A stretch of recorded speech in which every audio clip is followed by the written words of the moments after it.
Oh, all right. I'm trying something different here. I am, as y'all know, I upload a lot of concert videos. So this time I will be talking about the concert and reviewing it. I'm going to try to keep these at 6, 7 minutes long.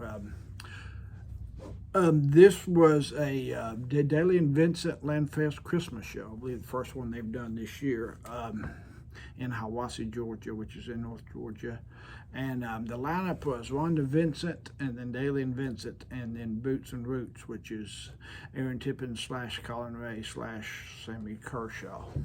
And I had just seen both Rhonda Vincent in Dailey and Vincent back in late October in Dollywood. They was at Dollywood on Sunday to Monday, and saw them a bunch. I think I saw Dailey Vincent 5 different, like 40-minute shows. But despite that, um, I wanted to see him again because I really enjoyed it, and this was a Christmas show, so it made it a little bit different. But I think I have to start with talking about the price. This was a more expensive concert than usual. Of course, you are getting a bunch of big name acts, so that does play a role. But counting tax and fees and all that kind of stuff, it was $84. So that was a little bit more than I'm used to at that venue.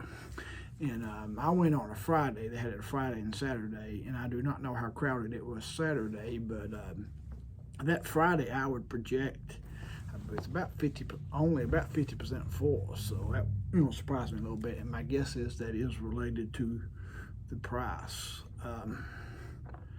But I am big fans of Dailey and Vincent. As I just said, I saw them 5 different times over a 2-day period in Dollywood, and I also had seen them in September. So I'm big fans of them. They were the main reason why I booked this, and they did not disappoint like always. They're just a great group to see. You won't find anybody better than them. From they have, Jamie did a lot of the singing, but Ben sung as well. Ben James and Aaron, the bass singer, and then Darren as well. So they mix it up, and everybody and they're all talented. They got a good group of musicians. But but the three probably highlights from a song standpoint was Jamie singing "Mary Did You Know," Aaron Lee singing "The Grinch," and then Ben James, the young tenor singer, singing "Christmas in Dixie." Those were probably the three highlights that I would pick out. And I think I got all videos of all three of those that I'll upload. But but if I had to rate it, I would probably rate it a 9 out of 10. The only strike being is it was only an hour. So they sung an hour. So if it would have been an hour and a half, I would have probably give it a 10 out of 10. But they also did a good job of singing Christmas songs. They probably did, I'm guessing, 90% Christmas songs. So I thought that was that was good. And even the ones they didn't was sort of close enough to Christmas to like gospel songs and stuff like that. So no complaints with them. They were great. But Wanda was I'd say probably the disappointing one. Like I said, I had seen her previously and even met her, and she was a nice lady. But it was somehow I don't think it really worked. And she also did, a side note, did like meet some fans and stuff out by the merchandise. So it's always a nice gesture. And overall, I think one reason why it didn't work was that it was a little bit of an odd jumbled. Like she did probably, I'm guessing, half Christmas related stuff. Like I said, Dailey and Vincent was about 90%, and then the last act only did like 2 Christmas songs. So it kind of made for a bit of a odd thing overall. But I think the thing that I probably that didn't like as much is she only sung maybe 2, 3 solo Christmas songs in that hour. She did "Beautiful Star of Bethlehem" and then "Christmas Time's a Coming." Brought like a 12 Days of Christmas where they brought a lot of people, there. But it was she didn't really. And but like her band, the band guy sung the tractor song. They had 2 instrumentals. Her mom sung a song or 2.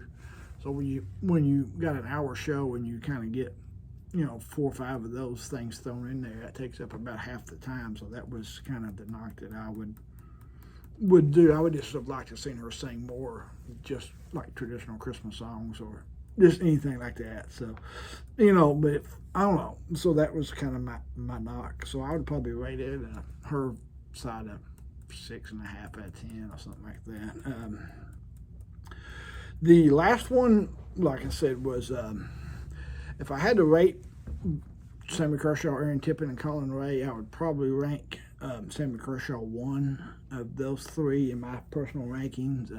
But he got sick, so when they were, and I did not know that ahead of time, which not a huge deal, but that is a little bit of a bummer because I would have liked to kind of check all three of them off on my concert list. But he started saying a word that starts with C and kind of caught himself. So but that stuff happens. So no.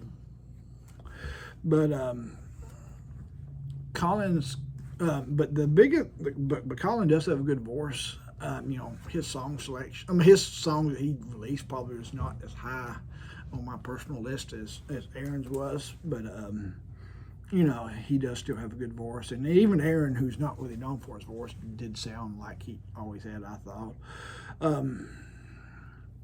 And they basically sung all Christmas songs. Aaron sung Rudolph, and then Oh Holy Night Collin sung. But other than that, it was all country songs. Which one good thing about it is that when you have two artists like that, they probably sung, I don't know, maybe 3, 4 of their big hits. So every song they did sing was big hits. But a couple of the negatives was that it was an hour show and they ended 10 minutes early. And as long as those guys have been around, I thought they should have added another song or two in there to get to that hour limit. And the other thing was that they were energetic and into it. And how the process worked was they both came out there, then they sung 3 or 4 songs, and the other one came out. They kind of sung together toward the end, but it felt a little, for lack of a better word, cheesy. I thought. I don't really know how to really describe that, but it felt kind of like that. But they were all right. But I would probably rank them probably a 6 out of 10 if I was ranking, just because the time limit stuff, and I was kind of looking for more Christmas stuff. But it was like I said, I like their country stuff, but that. But overall, if I had to do it again at this price next year, I probably would, just because $84 is quite a bit, and I did have to drive an hour and a half to get there each way, and then you stop to eat. But like I said, Dailey Vincent were great, and another thing was I did get the Ben James, the tenor singer for them.